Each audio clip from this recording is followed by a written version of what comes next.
why can't he just work with me?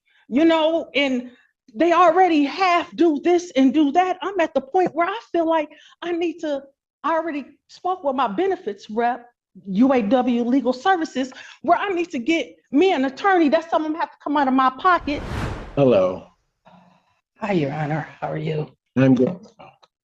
All right. Where are we on her case? Your Honor, I have a balance of $1,505. Okay. She paid the $1,646 or whatever On Monday, yes. on Monday. Got it. I don't understand why Robert, hopefully you're watching. Pardon? Not you, Your Honor. First, let me state my name, Regina Agnew. Thank you. I was going to ask, but you seem like you. No, I'm really under a lot of Okay. distress. My asthma, it's just really been bad. I've been off work on a medical leave, and I explained it to him. I even explained that I was hospitalized, and I'm doing the best that I can. Right. I'm waiting on medical payments. And when I spoke with him on Monday, before making the payment, I said that you had stated in my Zoom last week that to see if I can work something out with with Right. the people at the office manager. Excuse me. So Just take your time. Okay. So I said that to him.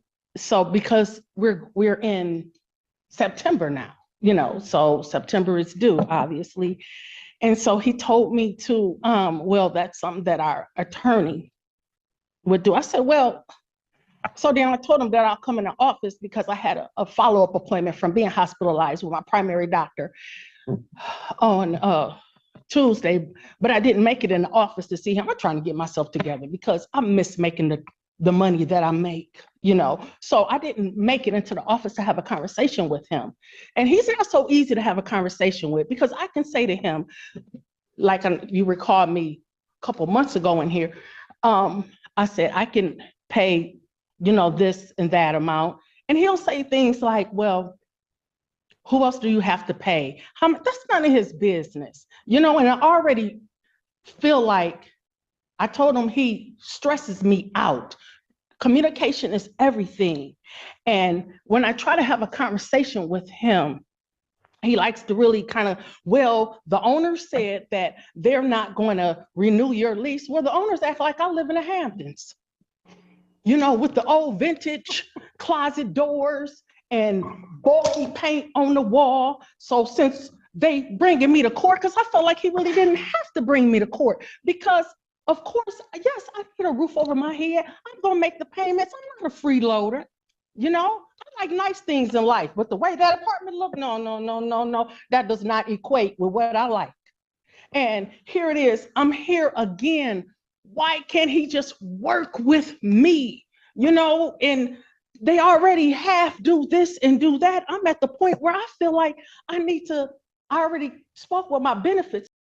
Wow, let's pause right here. Did you catch what just happened? The tenant is literally explaining that taking her to court doesn't make sense because she is paying. She just needs time. And on top of that, she's juggling health issues, financial stress, and even the thought of hiring an attorney out of her own pocket. This is a perfect example of how tense landlord-tenant relationships can get. She feels like she's being treated unfairly while the landlord sees it as strictly a financial obligation. Here's my question for you. If you were the landlord, would you take her to court knowing she's still making payments? Or would you try to work with her outside of court? Let me know in the comments, because this is where opinions really split. Legal Services, where I need to get me an attorney. That's something have to come out of my pocket. So I will. That's just something grandkids won't get for a little minute, It's all right. But the way he says to me, we pay $1,000 to take you to court. Well, don't take me to court. All right. I pay my court costs. And I'm saying all of this, Your Honor, to say the moral of it all is he is not easy to work with. And I need my reserve oxygen, seeing that he's not, being accepted and grateful for it. So let me ask this. 1505, when do you think you can get that The paid? 26th. I told him Okay. that I can make that payment. Okay. It could be paid by the 26th. And that's when he said, well, doc, I don't know. It depends on what my attorney said. Well, doesn't matter right now what they said, because I'm adjourned. Can you get it paid early in the day? On the 26th, yes, Okay, yes. so I'm gonna adjourn this case out to the 26th, because I'm gonna have the final say. That'll be at 3 Thank you. I o'clock. appreciate you. Get, I really do. thank you, man. I really appreciate you being a fair judge. You're stern, but you're fair. Stern? Is that Yes. a bad thing? Oh, yeah, not at all. Okay. No. Alan told me to be that way, because I wasn't that way before. Seeing that I have to be on your docket, I prefer to be on this docket than a criminal docket. That's probably true. All right, so get the balance paid by then. And Okay. if you have everything paid prior to that point and you're sure you got everything paid, you don't need to appear. Okay, good, because I'm Okay. scheduled released to return to work in another week, so. Okay, all right. So let's see if we can get that done, get it worked out, and then they'll just dismiss it if you get it. Okay, thank you. You have a Thank blessed you. weekend. God bless you. You have So here's where things land. Judge Simpson makes it clear. The tenant has until the 26th to get the balance paid. If she manages that, the case can be dismissed and she won't even need to come back. It's a fair ruling. Stern, but also flexible. And you could see how much the tenant appreciated that balance of authority and compassion. This case really highlights the bigger issue. Tenants struggling through health or job challenges often feel cornered, while landlords stick to the strict letter of the lease. And somewhere in the middle, the judge has to make sure the system stays fair. If you found this case as shocking and relatable as we did, make sure to hit that like button, share your thoughts below, and subscribe for more eye-opening courtroom breakdowns.